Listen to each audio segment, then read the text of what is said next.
Dear students, ہمارا آج کا جو ٹاپک ہے لیسن پولو دا کنگس، اس کا تیسرا حصہ ہم پڑھنے جا رہے ہیں. تو کل ہم نے یہاں تک پڑھا تھا، آج ہمیں یہاں سے شروع کرنا ہے. In the unsettled times of the 18th century, polo almost vanished from the Indian scene. However, it survived in a few remote mountainous enclaves of the great subcontinent, notably in Gilgit, Ladakh, and Manipur.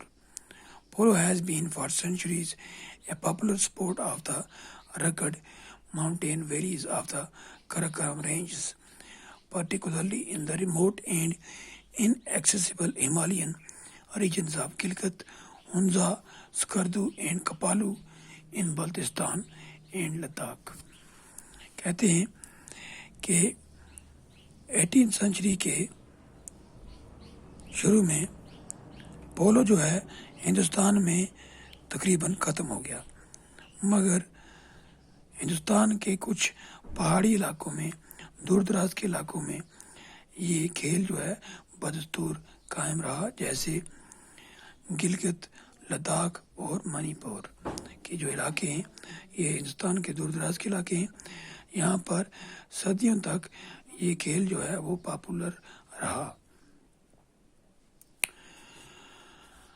According to legend, polo came to central Ladakh from neighboring Baltistan, where for centuries it used to be the chief amusement.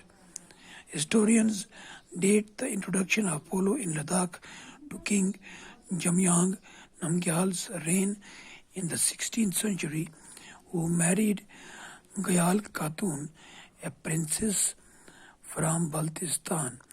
Others say that it was brought by the colony of Baltics settled at Chushut.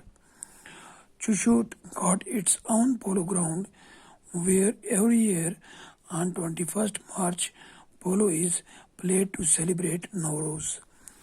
Polo in Ladakh is not exclusively for the rich. Almost every village has its polo ground called Shagran, and it is played with verve in many places besides Leh, especially in Dras in Chushot, a big village close to Leh.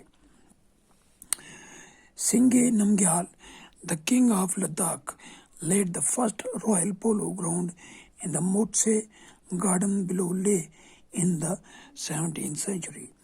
The present polo ground in Leh is in the center of the city. Today in Ladakh, polo is more than a game. It is a part of the cultural heritage. The game draws huge crowds with people donning their traditional colorful costumes. Ladakh polo, fast and furious, is a test of human endurance, skills, and horse strength to play continuously. Unlike modern polo, the matches are played in the late afternoon. تو کہتے ہیں کہ کچھ حکایتیں ہیں، Legendre's ہیں، ان کے مطابق polo جو ہے وہ سینٹرل لداخ جو ہے ہمارا، وہاں پر یہ نیبرنگ جو بلتستان ہے وہاں سے آیا، جہاں پر یہ صدیوں تک تفریح کا ایک بہت بڑا ذریعہ سمجھا جاتا تھا، یعنی بلتستان میں. اور ہسٹورین جو ہیں، بڑے بڑے جو مورخ ہیں، تاریخ دان ہیں، وہ کہتے ہیں کہ لداخ جو ہے، لداخ کا جو بادشاہ تھا جمیانگ نمگیال 16ویں صدی میں، جس نے بلتستان کی ایک شہزادی گیال خاتون سے شادی کی، اس کے ساتھ یہ پولو جو ہے وہ لداخ میں آیا ہے. اور دوسرے کہتے ہیں کہ یہ بالٹکس کی ایک کالونی تھی، انہوں نے جب وہ سیٹل ہوئے تھے چوشٹ میں، ان کے ساتھ یہ کھیل یہاں پر آیا ہے. اور چوشٹ جو ہے ایک گاؤں ہے لداخ میں، اس میں سب سے پہلا گراؤنڈ جو ہے اس کا پولو کا بنا ہوا ہے. تو یہاں پر ہر سال یعنی چوشٹ میں ہر سال 21 مارچ کو پولو کے مقابلے ہوتے ہیں نوروز کے دن پر.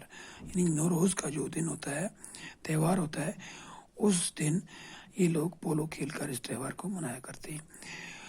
پولو جو ہے لداخ میں صرف امیر لوگوں کا کھیل نہیں ہے بلکہ یہاں کا ہر ایک گاؤں جو ہے لداخ کا وہاں پر ایک پولو گراؤنڈ ہوا کرتا ہے جسے شگران کہتے ہیں.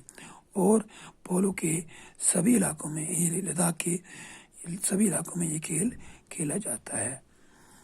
جیسے دراس چوشٹ اور بڑے بڑے جو گاؤں ہیں لے کے آس پاس وہاں بھی یہ کھیل کھیلا جاتا ہے. کہتے ہیں کہ سنگے نمگیال جو بادشاہ تھا لداخ کا اس نے سب سے پہلا پولو گراؤنڈ مت سے گارڈن میں بنایا جو لیک سے تھوڑا نیچے ہے کا بنایا 17 سینچری میں. اور جو آج کا پولو گراؤنڈ ہے لداخ کا یہ کھیل سے بڑھ کر ہے. یہاں پر ایک کلچرل ہیریٹیج سینٹر ہے.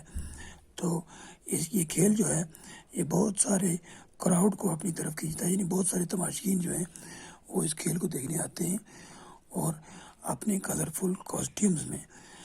تو لداخ کا جو پولو ہے وہ بہت مشہور ہے اور اس میں جو ہے مختلف جو لوگ ہوتے ہیں وہ اپنے سکلز کو اور ہارس رائڈنگ کو یہاں پر دکھاتے ہیں.